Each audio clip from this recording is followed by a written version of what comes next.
reka dusome mu byakozwe n'intumwa igice cy'icumi. On va lire Actes chapitre 10. Byakozwe n'intumwa igice cy'icumi. Actes chapitre 10, turasoma kuri uyu murongo wa 38. verset 38. Aravuga ngo rivuga ibya Yesu umunyanazareti ingene Imana yamusutse ko muhemu yera n'ubushobozi agenda agirira abantu neza akiza abo bose wa mugwanizi atwaza amanyama kuko Imana yari kumwe nawe.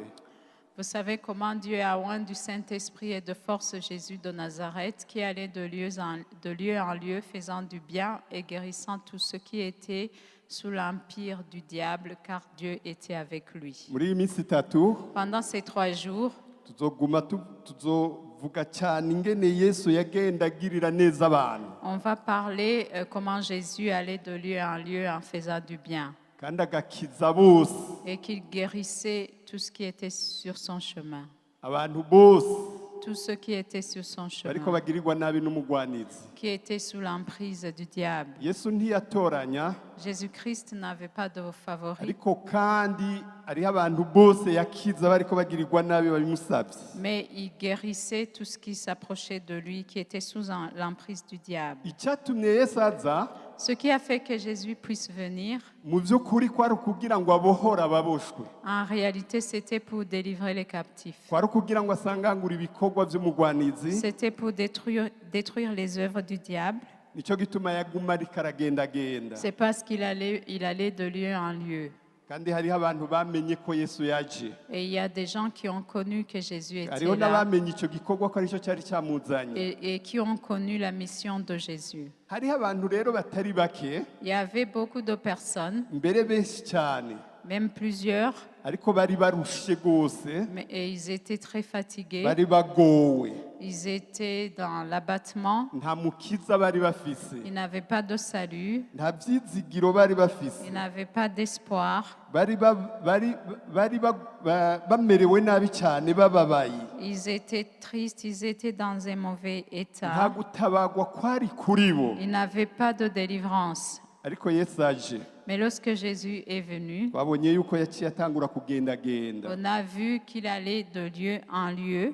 abantu batangura kumwegera. Et les gens ont commencé à s'approcher de lui. Abari muri ibyo bihe byose Tous ceux qui étaient dans ces situations, ngo arabakiza bose. ils les ont guéris tous. Nibyo duhejeje gusoma. C'est ce qu'on vient de lire. Arabahamagara, Il les a appelés aravuga ati abantu bananiwe n'abaremerewe, et il a dit tous qui sont fatigués et chargés, nimuze kuri jewe venez à moi kuko ndi udasanzwe, parce que je suis quelqu'un d'extraordinaire. ndubakiza. Je suis celui qui vous guérit. Nicyo gituma Yesu C'est pourquoi Jésus, izina ryiwe son nom, ni umukiza. c'est un sauveur. Igihe Yesu yavuka, Lorsque Jésus est né, hariho abantu bari bamwiteze, il y avait des gens qui s'attendaient à sa naissance. hariho abantu bari bazi ko umukiza azoza. Il y avait des gens qui savaient que le sauveur Nicyo viendra. gituma amaze kuvuka C'est pourquoi lorsqu'il est né, byaciye bitangazwa, ça a été annoncé. baravuga bati umukiza yabavukiye. Et ils ont annoncé que le sauveur était né.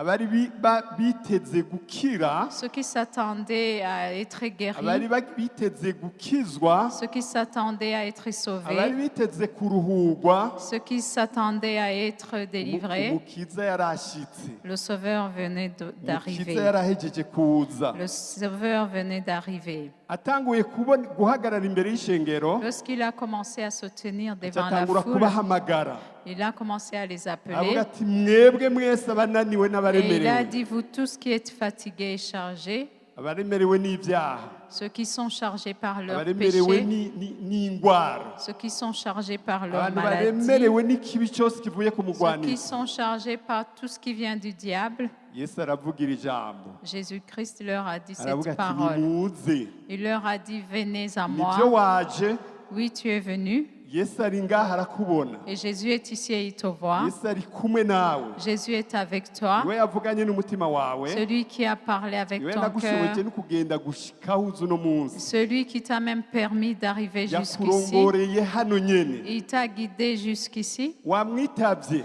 Et tu as répondu à son Kandi appel. witege icyo aguha. Et attends-toi à ce qu'il te donne quelque chose. Umunsi umwe Yesu Un jour, Jésus, yariko aragendagenda. il marchait.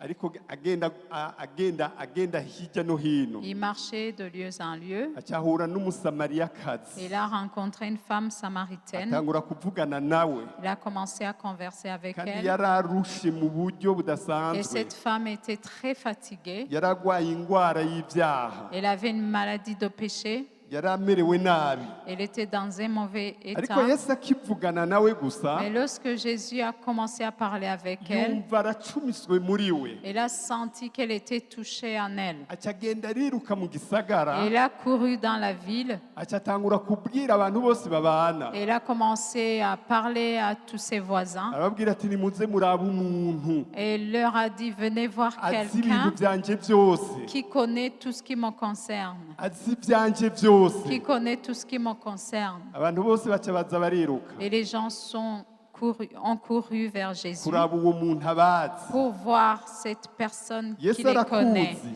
Jésus te connaît. Yesu arakumenyereye. Jésus est habitué à toi Kandi arazi icyo ukeneye. et il sait ce dont tu as besoin. Ariko kandi arakeneye ko uza ahari. Mais encore, il veut que tu viennes à lui. Abo bantu bashyitse Lorsque ces gens sont arrivés, batangura kumviriza Yesu avuga. ils ont commencé à écouter Jésus. Bariko baramwumviriza Alors qu'ils écoutaient Jésus, barumva ko ari udasanzwe. ils ont compris que c'était quelqu'un Inyuma d'extraordinaire. ya byose nabo baravuga ijambo. Et après tout ça, eux-mêmes, ils ont témoigné. Baravuga bati ntitwizeye ubuku bw'amajambo watubariye. Ils ont dit, on ne croit pas, grâce aux paroles que cette femme nous a dit, que la Ariko femme ubu leur hoho a dit. turabyiboneye. Mais maintenant, nous l'avons entendu de Ubu nos propres turamwiboneye oreilles. ko ari umukiza. On le voit, on l'a vu que c'est le Sauveur. Uno munsi Aujourd'hui, by'ukuri urajya kubona ko Yesu atari umwe wahora wumvisha amatwi gusa. tu vas comprendre que Jésus n'est pas celui que tu entendais par tes oreilles, Ariko utahana igishinga ntahe muri wewe. mais tu vas rentrer avec un témoignage en Uvuga uti toi. ubu noneho ndizeye. Et tu diras, maintenant, j'ai la foi, Atari kubwo ibyo nahora numva. non pas parce que j'ai entendu beaucoup de choses, Ariko ndamwiboneye. mais aujourd'hui, je l'ai vu de mes Kuko propres naje yeux. kumuraba. Parce que je suis venu le voir, Naje kumuraba. je suis venu le voir None namubonye. et je l'ai vu.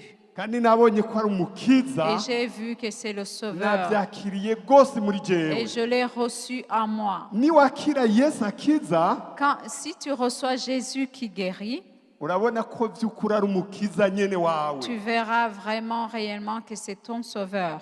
Yesu ntiyakijije umwe.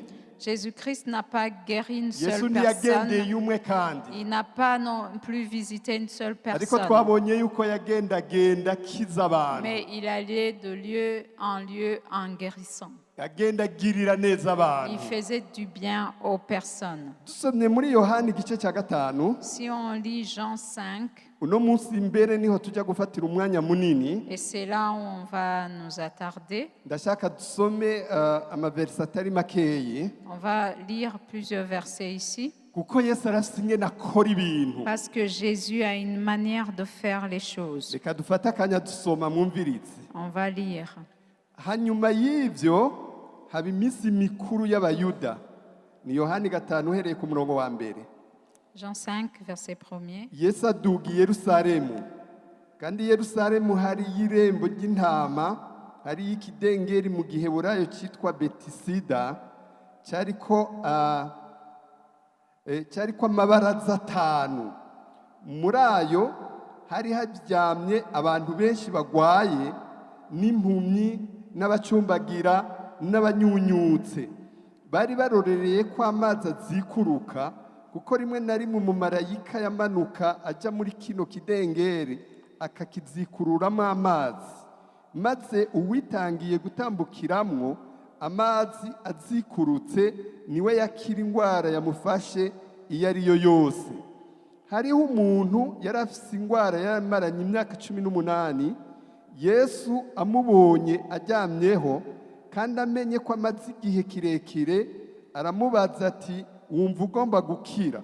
Uno mugwaye aramwishura ati mugenzi, nta muntu mfise wo kunyinikira mu kidengeri iyo amazi azikurutse, kuko ngira ngo ndaza uwundi akantanga gushungurukiramwo. Yesu aramubwira ati va hasi, ikorera ikirago cyawe ugende. Buno nyene uwo muntu arakira, yikorera ikirago ciwe aragenda. Ariko uwo munsi hari ku isabato. Après cela, il y eut une fête des Juifs et Jésus monta à Jérusalem. Or, à Jérusalem, près de la porte des brebis, il y a une piscine qui s'appelle en hébreu Bethséda et qui a 5 portiques. Sous ces portiques étaient couchés un grand nombre de malades, des aveugles, des boiteux, des paralytiques qui attendaient le mouvement de l'eau. Car un ange descendait de temps en temps dans la piscine et agitait l'eau, et celui qui descendait le premier, après que l'eau avait été agitée, était guéri, quelle que fût sa maladie. Là se trouvait un homme malade depuis 38 ans. Jésus l'ayant vu coucher et sachant qu'il était malade depuis longtemps, lui dit « Veux-tu être guéri ?» Le malade lui répondit « Seigneur, je n'ai personne pour me jeter dans la piscine quand l'eau est agitée, et pendant que j'y vais, un autre descend avant moi. Lève-toi, lui dit Jésus, prends ton lit et marche. » Aussitôt cet homme fut guéri, il prit son lit et marcha. C'était un jour de sabbat. Yesu ashimwe cyane. Dieu soit loué. Tugomba kugenda kimwe ku kindi. On va aller progressivement. Tubona ingene Yesu akiza. On va voir comment Jésus guérit. Kuko twabonye mu ntango Parce qu'on l'a vu au début, yuko Yesu yagendagenda que Jésus allait de lieu en lieu agirira neza abantu, et faisait du bien aux gens. akiza abantu bose bariko bagirirwa nabi Il n'umugwanizi. guérissait tous ceux qui étaient sous l'emprise du diable. Mu bantu yagendagenda agirira neza Ceux à qui Jésus faisait du bien, bari bose, c'était tout le monde.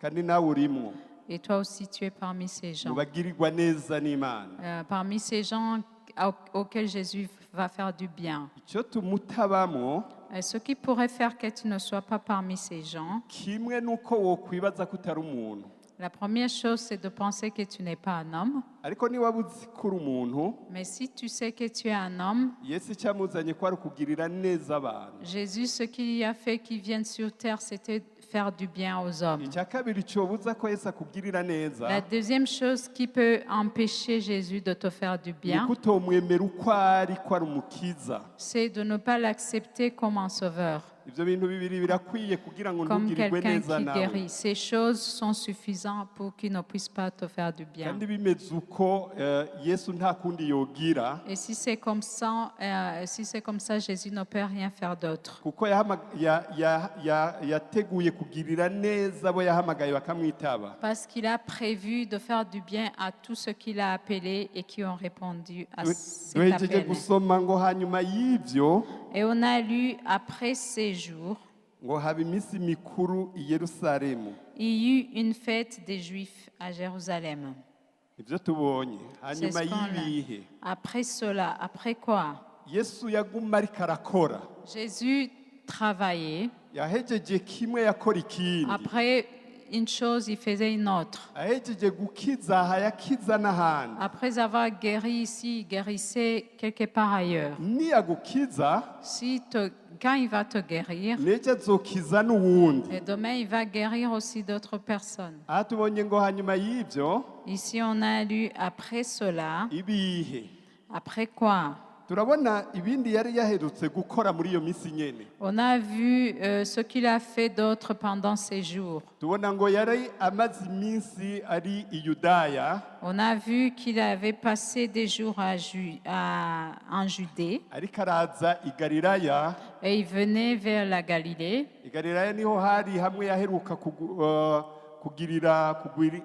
guhindura amazi umuvinyo. En Galilée, c'est là où il a changé l'eau en vin. Niho hari n'igisagara cy'i Kaperinaumu. Et c'est là où il y avait la ville de Capernaum. yariko araza aja i Galilaya, Il passait vers la Galilée ahasanga umuntu w'umutware. et il a vu un officier là-bas. Umutware yatwara i Kaperinaumu. C'était un leader de Capernaum. Uwo yari afise umwana agwaye, Et cette personne avait un enfant malade.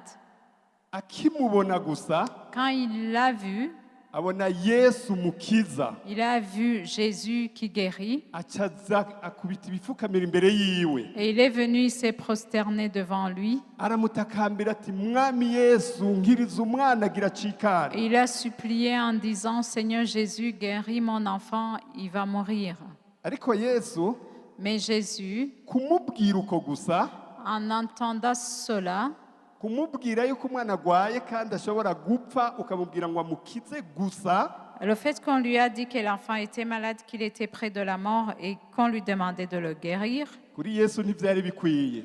pour Jésus, ce n'était pas suffisant. Hariho ikindi kintu yategezwa gukora. Il y avait une autre chose qu'il devait faire. Nico gituma Yesu yaciye amubwira uwo mutware, C'est pourquoi Jésus a dit à cette personne, amubwira ati mwebwe mugomba ibitangaza kugira ngo muke mwizera. et il lui a dit, vous voulez des miracles pour croire. Yesu aramubwira ati suko bigenda. Et Jésus lui a dit, les choses ne se font pas comme ça. Igitangaza ntikiza imbere, Le miracle ne vient pas avant. sico kiza imbere kugira wizere, Ce n'est pas le miracle qui vient avant pour que tu puisses croire. ariko urizera kugira igitangaza Mais kize. tu crois d'abord pour voir le miracle. Uwo muntu naho Yesu yari amubwiye uko, Cette personne, même si Jésus lui disait ces choses, yaciye yongeza kuvuga ati nkiriza umwana kuko umwanya uwo ari wo wose arahwera. il a encore dit, guéris mon enfant parce qu'il va mourir. Yesu ngo aramwishura, Et Jésus lui a répondu, aramubwira ati nutaha umwana wawe ni muzima. il lui a dit, rentre, ton enfant est vivant. Muri ako kanya nyene, Au même moment, kuko uwo mutware yumvise iryo jambo Yesu avuze, parce que cette personne a entendu la parole de Jésus, naho atabona umwana kuko batari kumwe, même s'il ne voyait son enfant parce qu'il n'était pas tout naho près, atari hafi yaho, même s'il n'était pas près de sa maison, yizera mu mutima wiwe il a cru dans son cœur yuko icyo Yesu avuze ari ukuri. que ce que Jésus vient de dire est la Bibiliya vérité. niko itubwira C'est ce que nous dit la Bible. ngo yizera mu mutima icyo Yesu avuze. Il a cru dans son cœur ce que Jésus Umunsi venait de ukurikira dire. atashe, Et le jour suivant, en rentrant, acahura n'abantu bavuye muri icyo gisagara yari arimo i Kaperinaumu, umwana yari agwariyemo. il a rencontré des gens qui venaient de sa maison Bamubwira bati ville. wa mwana wawe ubu yarakize nta ngorane. et ils lui ont dit, ton enfant est bien, il est guéri. Aca babaza amasaha yakiriyeko, Et il leur a demandé l'heure où il a été guéri. bamubwira amasaha yakiriyeko, Et ils lui ont dit l'heure. aca amenya yuko ari hamwe yizera icyo Yesu avuze, Et il a su que c'était au même moment où Jésus lui a dit cette parole, ton enfant est aca guéri. amenya ko Yesu ari umukiza. Et il a compris que Jésus était celui qui guérit. Yesu arakeneye kumenya ko ari umukiza wawe, Jésus a besoin que tu saches que c'est lui qui te guérit kuko nicyo cyamuzanye. parce qu'il est venu pour ça. Ivyo biheze, Après cela, niho bavuga ngo hanyuma y'ivyo c'est là où on dit après cela. Yesu aca yigira i Yerusalemu mu gisagara c'Imana, Jésus est parti à Jérusalem dans la ville de Dieu. yigira mu minsi mikuru. Et il est parti dans une fête. Byumvikana ko Yerusalemu cyari igisagara cyiza cy'ubwiza bw'Imana. Pour dire que Jérusalem était une ville belle où il y avait la gloire de Dieu. niho bakorera iminsi mikuru. C'est là où on faisait les fêtes. Turabona kandi muri icyo gisagara Et on voit que dans cette ville, yuko cyarimwo amarembo menshi. il y avait plusieurs portiques.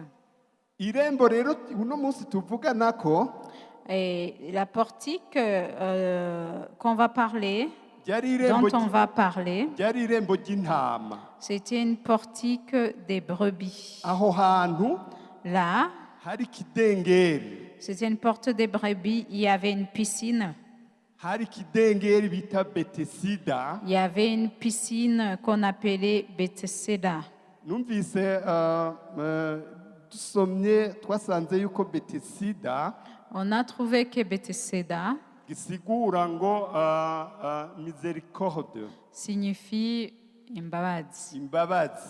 Ni miséricorde. ukuvuga hariho pisine y'imbabazi Ça veut dire qu'il y avait une piscine de miséricorde.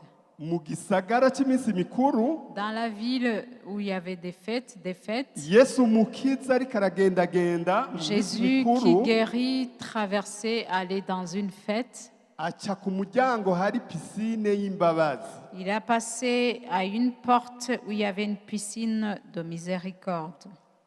Kuri icyo kidengere Là, sur cette piscine, tuhabona ko hari amabaraza atanu. il y avait 5 portiques.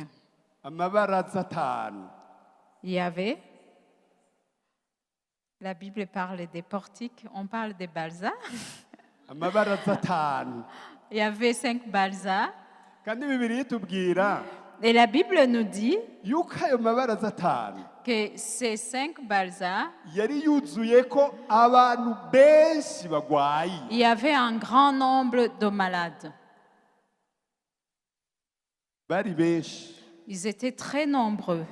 Harimo impumyi nyinshi. Il y avait des aveugles, Harimo abacumbagira benshi. il y avait des boiteux, Harimo abanyunyutse benshi. il y avait des paralysés, des paralytiques, Ibaze amabaraza atanu. sous 5 balsas. Bavuga ngo yari yuzuye. Ils étaient remplis. Ariko ndiko niyumvira muri icyo gisagara, Alors quand je pense à cette ville, cyari gisagara cy'ubwiza bw'Imana. c'était une ville où il y avait la gloire de Dieu. Abantu bari mu minsi mikuru. Il y avait des gens qui étaient dans la fête, Ariko mu rundi ruhande mais à un autre endroit à côté, hariho umubabaro mwinshi. il y avait le malheur là-bas.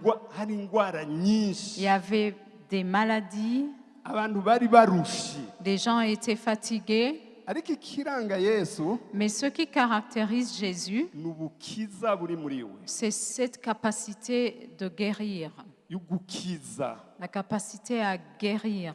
Nicyo aho yaca hose. Là, partout où il passait, Yari azi misiyo yamuzanye. il connaissait la mission qu'il était Uko venu azoca accomplir. hose azogenda agirira neza abantu. Que partout où il allait passer, il allait faire du bien aux gens. Akiza abo bantu bose bagirirwa nabi Guérir toutes ces personnes qui sont sous l'emprise du diable.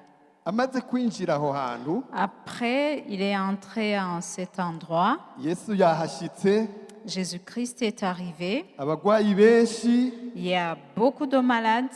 Biboneka narasanu ndibaza igituma abagwayi bari benshi cyane aho hantu. Et là, je me suis demandé pourquoi il y avait tellement de malades à cet endroit. Kuko ndiko ndaraba aho hantu, Parce que si je regarde cet endroit, naho twabonye ngo rimwe umumarayika yaraza akazikurura amazi ubutanguye gushyiramo ibirenge agacakira. même si on voit que des fois un ange descendait de temps en temps dans la piscine et agitait l'eau, et celui qui descendait le premier était guéri. Je numva ibikorwa byahakorerwa bitari bihagije kugira haze abantu bangana uko. Mais je trouve que ce n'était pas suffisant puisqu'il restait beaucoup de malades. Kubera icyo nibaza igituma abagwayi bari benshi, Et ce qui fait qu'il y avait beaucoup de malades, nibaza yuko bari barashyizeho amapibilisite menshi cyane, je pense qu'on avait fait des publicités. bakavuga bati kuri ijya pisine abantu barakira. Et on disait sur cette piscine, les gens sont guéris. Iyo bariko bavuga amapibilisite arabexagera. Et quand on fait des publicités de telle manière, il y en a qui exagèrent. Hariho abavuga bati nta muntu n'umwe yagiye hajya atakize. Il y en a qui disaient toute personne qui arrive à cet endroit, elle est guérie. Abagwayi baciye baza ari benshi cyane. Alors on voit que c'est la raison qui fait qu'il y avait beaucoup de malades. Kandi tubona yuko bishobora kuba cyari kimaze igihe kirekire icyo gikorwa kihakorerwa. Et peut-être que c'était une œuvre qui venait de passer beaucoup de temps. Abantu baba bahari, Toutes ces personnes qui étaient là, biboneka ko cyari ahantu bantu bafite ibyiyumviro bimwe bihuye. ça se voit que les gens avaient une même pensée. nk'uko amashengero atari make afise ukuntu yiyumvira yonyene, Comme la plupart des églises qui ont une certaine doctrine, leur manière de penser, ugasanga bafisemwo ivyiyumviro vy'amadini, qu'ils ont peut-être des pensées de religion, bakiyumvira ko Imana iri ngaho ikiza kandi vy'ukuri atayihari, et qui pensaient qu'il y avait un Dieu qui guérit, qu'il y a un Dieu qui guérit, alors carrément le Dieu qui guérit n'est ugasanga pas barafise là. ukuntu bariko bakora ibintu bidafaditse. Et qu'on voit que ces gens font des choses qui ne sont pas palpables, qui n'ont pas d'impact. Nigeze kubona mu misi yahera, si mu misi yeze gusa mugabo no mu misi yindi narabibona, J'ai vu il y a quelque temps, ndahura n'umuntu j'ai rencontré quelqu'un avuye ahantu afise icupa ryuzuye amazi, qui venait quelque part, il avait une bouteille remplie d'eau. ambwira ngo wewe ngo kandi bambwiye ngo uri umupasitori. Et il m'a dit, cette personne m'a dit, moi j'ai entendu que toi tu es pasteur. Sinamwishuye, Je ne lui ai pas répondu. nca ndamubaza nti iryo cupa mbe ririmwo iki? Et je lui ai demandé, qu'est-ce qu'il y a dans cette bouteille? Ngo uri pasitori utazi ibiri muri iri cupa? Et il m'a dit, tu es pasteur et tu ne sais pas ce qui est dans ma bouteille. Ngo bayina mwebwe murabahakanye ngo ntimwovyemera ibiri ngaha muri Il iri a dit, cupa. mais vous êtes des païens. Tu ne peux pas connaître ce qui est dans cette bouteille. Ndashishikara ndamubaza muri iryo cupa none harimwo iki? Des incrédules. Et je lui ai demandé, qu'est-ce qu'il y a réellement dans cette bouteille? Aca ambwira ngo iri cupa Et il m'a dit, dans cette bouteille, ngo nawe we sinokwemerera ko narikorako, même toi, je ne peux pas accepter que tu touches cette bouteille. ngo kuko udasengera iwacu, Parce que tu ne pries pas chez nous. ngo iri ngo ryuzuye amazi ahezagiye, Cette bouteille est remplie d'eau bénite. ngo aho abana banje baryama niho ngo ku mugoroba ngo nca mfata amazi ngasisako makeya.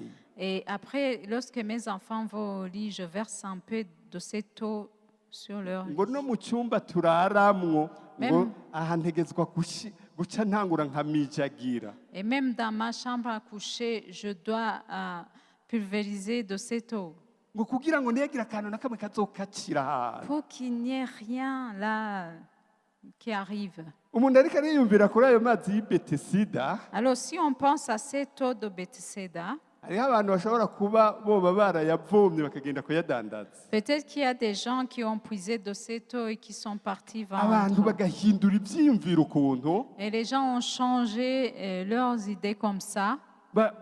bakagira ibintu bemera by'ukuri bidafite ubuzima, Et ils ont eu des choses en lesquelles ils croient alors qu'il n'y a pas la vie en elles. ikibinyereka ni ikihe? Ce qui me montre cela, c'est quoi? Ni uko aho hantu hari abantu benshi cyane, C'est parce qu'à cet endroit, il y avait beaucoup de personnes. ariko kandi tukabona bakira buhoro cyane. Et on voyait qu'un grand nombre n'étaient pas guéris. Usomye ku murongo wa 5, Si on lit au verset 5, aravuga ngo hariho umuntu yari afise ingwara ayimaranye imyaka 38. on lit là se trouvait un homme malade depuis 38 ans.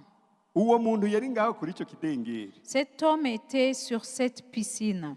Umwaka wa mbere, La première année, il était là. umwaka wa kabiri ahari, Deuxième année, il était là. umwaka wa gatatu ahari, Troisième année, il était là. umwaka wa kane ahari, Quatrième année, il était là. umwaka w'icumi ahari, 10e année, il était là.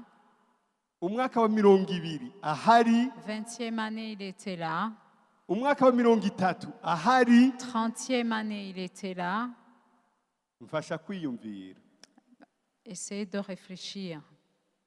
uwo muntu ntiyakira, Cette personne n'était pas guérie. ariko kandi ntiyagenda. Et il ne partait pas non plus. Mwumva gute mwebwe? Comment voyez-vous ces choses? Imyaka 1, 2, 38 1, 2 imyaka jusqu'à 38 années, yicaye ngaho, il était assis au même endroit. niyumvira ko bishoboka Vous pensez qu'il est possible ko boba bari bamaze kugira ivyiyumviro vy'uko aho hantu h'ingwara ari wabo, qu'ils avaient même accepté que cet endroit était leur endroit, l'endroit des malades? bashobora kuba bari bahari bararambiwe, Peut-être ils étaient là, birashoboka yuko hari nabo baba bari bahamaze iyindi myaka iringaniye. Il s'était lassé et il restait là. Peut-être qu'il y en avait qui venaient de passer plus de 38 ans là. Yesu amubajije ikibazo, Et Jésus lui a demandé une question. yaciye amwishyura ngo rega jewe simfise umuntu ngo anyururukirizamwo. Il lui a posé une question et lui, il a répondu, moi, je n'ai personne pour pendant que je n'ai personne pour me mettre dans la piscine, pour me jeter dans la piscine. Urumva ivyiyumviro yari afise. Vous voyez ses pensées. Yari nibaza ko yari yarashyize ahantu ntabona ivyo yari asigaye yiyumvira. Lui-même, il ne savait plus quoi penser apparemment. Ivyiyumviro vy'idini. Il avait des pensées religieuses. Turiko turaraba tubona n'ivyo gukira ko atavyo yari aciteze. On voit qu'il ne s'attendait même pas à être guéri. Tubona yuko yari yiryamiye ku gitanda aho hantu gutyo On voit gusa. qu'il s'endormait sur son lit à cet endroit. Ni ukuvuga yaryamanye ivyiyumviro biri ngaho ataco yibaza. Il s'endormait, il ne pensait plus même à la guérison. Yesu ahashitse Et lorsque Jésus est arrivé là, turamubona aje on le voit venir. arashika kw'irembo Il arrive sur cette porte, usumba À cette abamarayika celui qui est au-dessus des anges, umukiza celui qui guérit. ashikira kuri uyo muntu Il arrive vers cette personne. amushikiyeko Yesu ngo amenya ko amaze igihe kirekire aho hantu. Et lorsqu'il est arrivé, Jésus sut que cette personne venait de passer plusieurs années à cet endroit. Bavuganye yuko ata kintu na kimwe ayobewe iwawe. Je vous ai dit que Jésus connaît tout de vous. arazi imyaka umaranye ico kibazo ufise. Il sait le nombre d'années que tu viens de passer avec ce problème. arazi ingene umerewe n'igihe mubimaranye. Il sait, il connaît ton état.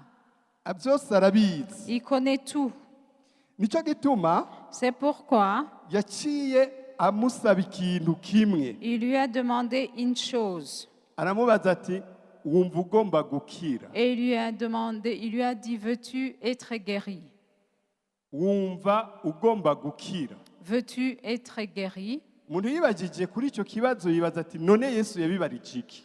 Si on réfléchit, on peut se dire pourquoi Jésus lui a demandé cette Mwibuke Yesu question. ko atakiza umuntu atahamagaye ngo yitabe. Rappelez-vous que Jésus ne guérit pas quelqu'un qu'il a appelé et qui n'a pas répondu à Yaravuze son ati appel. abananiwe n'abaremerewe. Il a dit, vous tous qui êtes fatigués et chargés. Yesu ariko aragendagenda Et Jésus en marchant, aca hirya no hino en passant ici et là, n'ubu ari kumwe nawe hafi yawe même aujourd'hui il est tout près de toi, n'ubu arakubaza ati wumva ugomba gukira. même aujourd'hui il te demande, veux-tu être guéri? Ni ukuvuga yaramubajije yaramusabye iki? Alors il lui demandait quoi exactement? Ofete yashaka kumubaza ati wumva mbega wamenye ko ndi umukiza wawe? En fait, il lui demandait, est-ce que tu as su que je suis celui qui te Mbe guérit? wumva wompa uruhusha rwo kugukiza? Est-ce que tu peux me donner la permission de te guérir? Mbega wumva wonyemerera? Est-ce que tu peux accepter que je te guérisse? Yarashatse kumubaza Il lui kumubwira demandait, il lui disait, jewe sindi wa mumarayika urindiriye. moi je ne suis pas l'ange auquel tu es habitué. Je sindi umuntu wibaza yokuza giturumbuka kuguterurira hariya. Sindi umuntu w'ivyo vyiyumviro ufise. Je ne suis pas la personne qui peut venir pour te jeter dans cette piscine. Jewe ndi uwundi muntu. Moi je suis une autre personne. Umukiza. Celui qui te guérit, le sauveur, Umukiza wawe. ton sauveur. Imyaka umaranye ntacyo bimaze. Peu importe les années que tu viens de passer Nta ici, ngorane. ça ne veut rien dire. Jewe unyemerere Moi, ndagukiza. accepte seulement Nta que je kibazo te cy'ibihu guérisse. bimaranye. Il y a aucun souci. Le nombre d'années que tu viens de passer avec ça, Nta ngorane naho ubiryamanye mu byiyumviro kuva kera cyane. même si c'est dans tes pensées depuis plusieurs années, Hariho abantu bafite indwara il Il y a des gens qui sont malades, qui ont une maladie bazigiza bagenzi bazo et qui ont fait de ces maladies leurs bavuze amis. ngo urumva ngo niko bimeze Et ils disent, ah, c'est comme ça. ngo na sogokuru niko byari Même bimeze mon grand-père avait ça. ngo nagenda bibanye ngo nuku nyene Moi aussi, j'ai ça, je vis avec. ariko nta ngorane je nigumira kuri piscine petisida Il n'y a pas de problème, je vais rester couché à cette nzoguma ndiko piscine. ndasenga nta Je vais ngorane continuer à prier, il n'y a pas de problème. nzosenga ko nokira mugabo nta kibazo ntacyo Je yavyiyumvirako prierai pour que je guérisse, mais il n'y a pas de problème. ariko Yesu arabaza Mais Jésus lui demande, umva wonyemerera est-ce que nkagukiza tu peux accepter que je te guérisse? niko Yesu amubajije Jésus lui a demandé cette question. mbega uwo Yesu yamubaza ivyo yari Et qui était yinde ce Jésus qui lui posait cette question? kuko turiko turaraba ahantu henshi Parce que si on regarde à plusieurs endroits, urasanga by'ukuri Yesu bamuha ikibanza gitoyi cyane on trouve que Jésus, on lui donne une petite place. uno munsi urasanga abantu bariko barakomera amashyi cyane uwo bita ngo umukozi w'Imana rurangiranwa Aujourd'hui, on voit les gens acclamer le serviteur de Dieu international. uri munsi ugasanga bariko baraha amashyi cyane ibindi bintu Aujourd'hui, on acclame d'autres choses. ugasanga abantu barashima abantu gusumba uko bashima Imana On acclame les hommes plus qu'on acclame Dieu. uwo Yesu yari arengutse aho Et ce Jésus qui venait d'arriver, niwe Bibiliya ivuga mu byahishuriwe Yohane c'est celui que l'Apocalypse parle. C'est celui dont l'Apocalypse parle.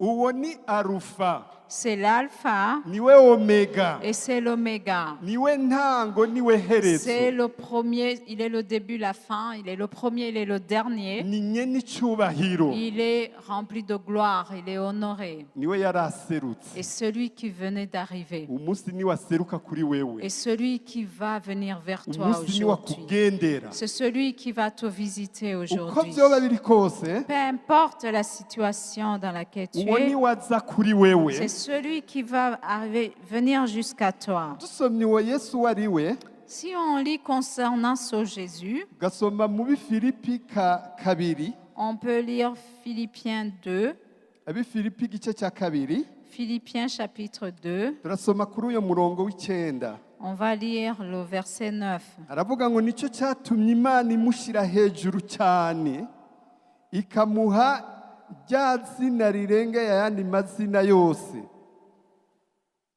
C'est pourquoi aussi Dieu l'a souverainement élevé et lui a donné le nom qui est au-dessus de tout nom. ubudasanzwe Et il est extraordinaire. umunsi niwe ariko akubarira Aujourd'hui, c'est lui qui te dit, umva ugomba gukira est-ce que tu veux être guéri? ushaka ndagufashe ko genda bishoboye Que puis-je faire pour toi? ahandi hose barananiwe Il y a partout, ça n'a pas été possible. umaze imyaka myinshi kuri pisine Betesida Tu viens de passer plusieurs années à la piscine de Bethsaida. ushobora kuba wanasengewe n'abantu benshi cyane Peut-être plusieurs personnes ont même prié pour toi. ariko uno munsi Mais aujourd'hui, umva ugomba gukira est-ce que tu veux être guéri? uwakubaza ninde Qui est-ce qui te pose cette question? n'uwashyizwe hejuru cyane C'est celui qui a été souverainement élevé uwahawe izina rirengeye ayandi yose et il lui a été donné le nom qui est au-dessus de tout nom. kuri 10 ngo kugira ngo amavi yose azapfukame mu izina rya Yesu Afin qu'au nom de Jésus, tout genou fléchisse dans les cieux, ayikuzimu n'ayo mu ijuru. et sur la terre et sous la terre. Kuri 11 Verset 11. kandi indimi zose zize zature yuko Yesu ari Kristo uhoraho Et que toute langue confesse que Jésus-Christ est Seigneur à la gloire de Dieu le Père. umukiza Que Jésus-Christ est umukiza Sauveur, celui qui guérit. wahawe kutananirwa Celui qui rien ne lui est impossible. ushobora n'ibyawe Et il peut tout faire. Il peut faire aussi ushobora kuba tout mu faire, mutwe les choses qui te concernent. ushobora kuba mu mutwe wawe Peut-être dans ta tête, kuba wari uzi ko ata kintu kigishoboka kuko atawukumanurira mu kidengeri. Peut-être tu es désespéré et tu crois que personne ne peut t'amener jusqu'à la piscine. ariko ukurengutseko Mais celui qui vient vers toi aujourd'hui, ukuje kukubarira et celui qui vient vers toi, ni utananirwa, c'est celui pour qui rien n'est ni impossible. arufa na omega, Il est l'alpha, il est l'oméga. ni ushyizwe hejuru y'amajuru, Il est élevé au-dessus des cieux. ni uw'amavi yose Et c'est lui pour qui tout genou, yo mu ijuru n'ikuzimu tout genou, ce qui est au ciel et sous la terre, azomupfukamira. tout genou va fléchir. Ni uhambaye, Il est extraordinaire. ni izina yahawe Il lui a été donné un nom. risumba ayandi mazina yose. Le nom qui est au-dessus de tout nom. Uwo ni wagomba kuvugana nawe. Et celui qui va parler avec toi. Nicyo gituma uwadasanzwe C'est pourquoi cette personne extraordinaire, turashobora gusoma kandi mu bakorosayi tubona uwo ari we. on peut aussi lire en Colossiens, Abikorosayi igice cya mbere, Colossiens chapitre 1er, igice cya mbere kuri uyu murongo wa 16 verset 16. aravuga uku: kuko muri we ariho byose byaremewe, ibyo mu ijuru n'ibyo mu isi, ibiboneka n'ibitaboneka.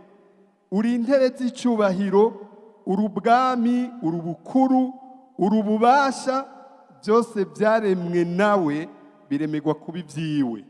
Car en lui ont été créées toutes les choses qui sont dans les cieux et sur la terre, les visibles et les invisibles, trône, dignité, domination, autorité. Tout a été créé par lui et pour lui. Uwo ni wakubarira uno munsi. Et c'est lui qui te dit aujourd'hui, Ni wamwakira mu mutima wawe, si tu le reçois dans ton cœur ukemera by'ukuri ibyo akubwiye. et que tu acceptes tout ce qu'il te dit, Nariko avuga ngo ace ku mumarayika, il ne va pas passer par un ange, ni we nyene ubwiwe yiyiziye. c'est lui-même qui va descendre. Ni we ariko avugana n'umutima wawe. C'est lui qui parle avec ton cœur. Ntihagire ikindi giharuro ushira ku wundi uwo ari we wese. Ne fais pas d'autres calculs. Ntihagire uwundi urabisha ku gukira kwawe. Ne regarde pas aucune autre personne concernant ta guérison, Vugana nawe gusa, mais parle avec lui, wahawe byose. celui à qui tout a été donné. Ngo kuko muri we Parce qu'en lui niho byose biri. ont été créées toutes les choses. Ugukira kwawe kuri muri we. Ta guérison est en lui. Ukuroranirwa kwawe kuri muri we. Ton épanouissement est en lui. Ibyo mu ijuru n'ibyo mu isi biboneka n'ibitaboneka, Ce qui est en intebe z'icyubahiro n'ubwami n'ubukuru n'ububasha, byose byaremwe nawe. les visibles, les invisibles, trône, dignité, domination, autorité, tout a été créé par lui et pour lui. Kandi byakenewe kuba ibyiwe. Et tout est à lui. 19 19. kuko Imana yahimbawe no kumunengesera kuko Imana yahimbawe nuko kunengesera kwayo kose kuba muri we. Car Dieu a voulu que toute plénitude habitât en lui. Muri we. En lui. Mugenzi, muri we. Mon ami, en lui.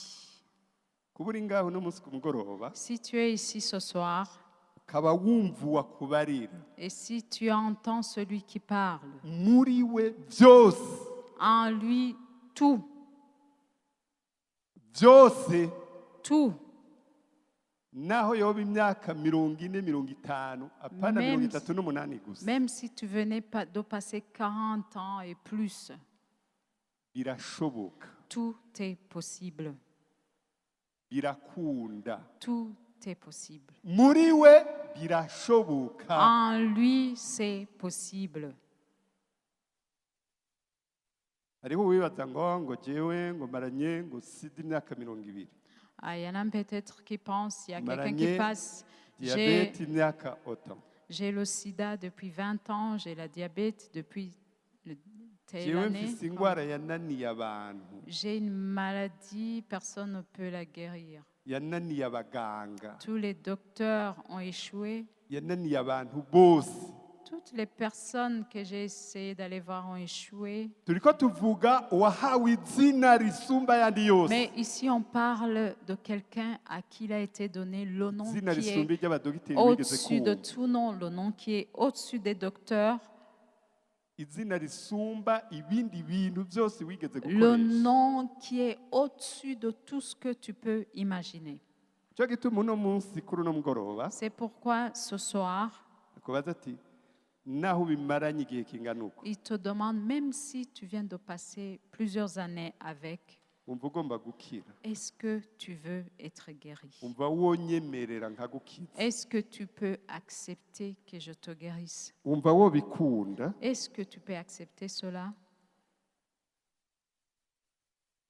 Yesu yaravuze ikintu kidasanzwe. Jésus a dit une chose, Abamwemereye ceux qui acceptent, yaciye ababwira iki kintu bokora. il leur a dit cette chose à faire. Umva icyo yababwiye bokora, tugaruke hahandi ku murongo w'umunani. Écoutez ce qu'il leur a dit au Amwe muri verset Yohani 8. ku murongo w'umunani Jean verset 8. yaciye amubwira, Yesu aramubwira, hariho ikintu usabwa gukora, niyaba uwemeranya nawe Si tu agrées avec lui, yuko ashobora kugukiza, qui peut te guérir? hariho ikintu ashobora agusaba ukora muri aka kanya. Il y a quelque chose qui te demande de faire à cet instant. Yaciye amubwira ati, va hasi, Il lui a dit, lève-toi, ikorere ikirago cyawe ugende. prends ton lit et marche. Bariko bavugana bumvikana. Là, ils conversaient et se comprenaient.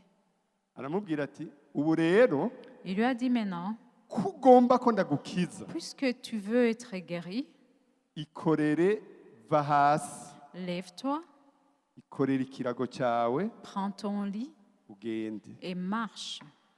Aho hantu yari aryamye, Là où il était couché, mu bisanzwe iki ni ikigereranyo y'ingene yiyumvira wenyine. ici c'est une image de la manière dont il pensait.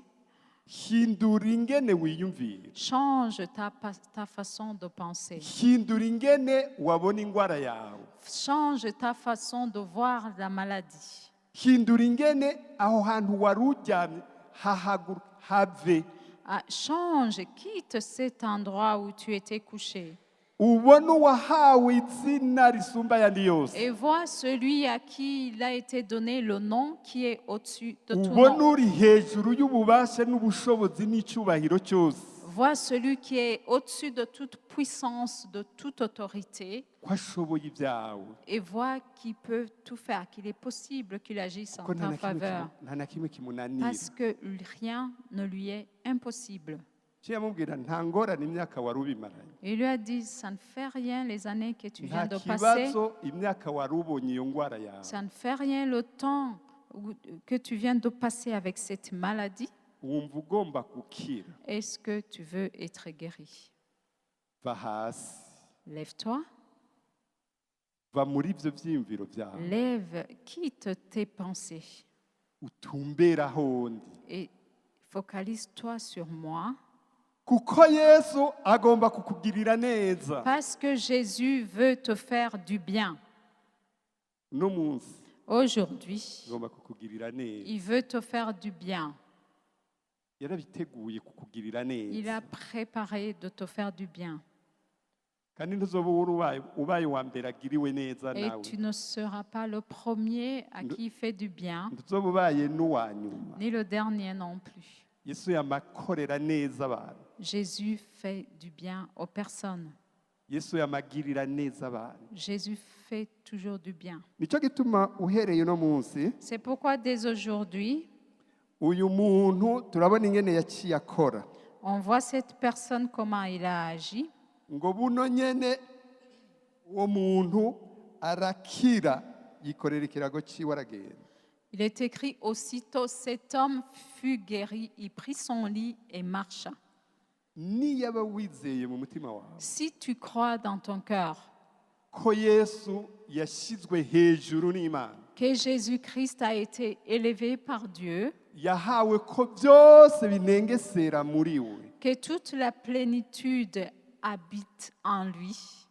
ari kumwe nawe Si tu crois qu'il est avec toi, ashoboye gukora igikorwa muri wewe qui peut faire une œuvre en toi, hindura ibyiyumviro wari usanganywe bya kera change ton ancienne manière de penser umuhindukirire et tourne-toi vers lui umubwire uti ubu ndamenye yuko n'ibyanjye ubishobora et dis-lui, je comprends que même les choses qui me concernent, tu peux y faire quelque ndamenye chose. n'ibyo nibaza ko bidakunda ko bikunda Je comprends que même les choses que je croyais impossibles et sont possibles pour toi. ubu turi kuri domene y'indwara Ici, on est dans le domaine de la maladie, ariko naho hoba mu bindi ibyo ari byo byose mais même dans tous les autres domaines, c'est valable. naho hoba ari ubukene bw'akaburarugero bwaba Si buri kuri c'est wewe dans la pauvreté, si tu traverses naho une hoba ibindi bintu crise wowe uri financière kuracamo ou d'autres choses,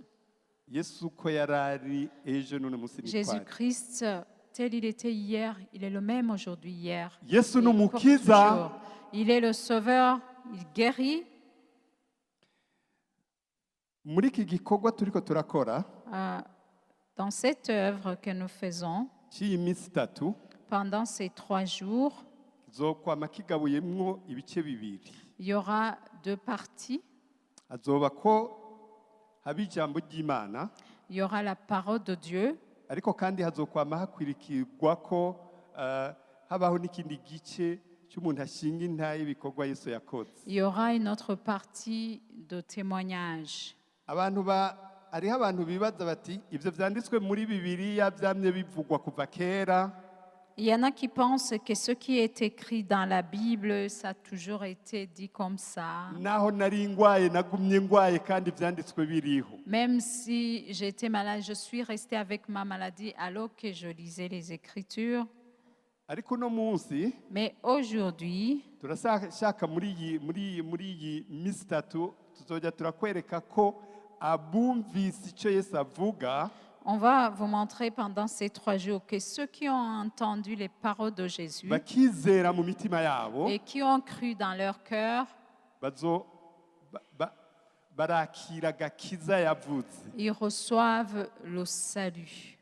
imbere yo gutandukana Avant de quitter le podium, turashaka twumve intahe imbere y'uko turangiza on va écouter le témoignage y'ingene yesu akiza de comment Jésus guérit. ibi turiko tubabwira si amakuru y'amajambo Ça, ce n'est pas des histoires qu'on rencontre, n'ubuzima mais c'est la vie. nicyo gituma C'est pourquoi, wewe ejo toi, demain, ni wowe uzoba uriko urashinga intahe y'uko yesu yakugendeye ce sera ton tour de témoigner pour Jésus comment il t'a guéri. niyaba urwaye uri hano Si tu es malade et que tu es ici, nta kibazo yesu arahari kugukiza ça ne fait rien, Jésus-Christ est ici pour te guérir. utarinze kuraba ahandi uhereye none Dès aujourd'hui, ucumva aya majambo nyene alors que tu entends ces paroles, ugenda utangura uyakorereko